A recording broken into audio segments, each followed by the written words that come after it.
Tala, mag-exercise na kita. Let's go! Mag-gym-gym na pupunuhay ni mga Oh, ready na si Daddy Tom. Ready na siya mag-gym-gym. For the go, dalatag balon. Then dalatag tubig ug extra shoes. Diba? Ito sa mi. Bye-bye!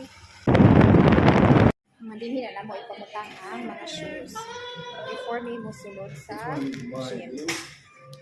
Yes, the blue shoes. Then diri ra pud mi tao sa mga shoes. Tapos pwede po siya pwede ko mag-try din ako chair massage. Demon. So let's go inside the gym. Pull and push. Ay lang po tahan. So inani ilang design. Tapos naapod sila kan-anan din. Na restaurant or coffee shop na siya, pwede ko pa rin ako palit yung juice and water.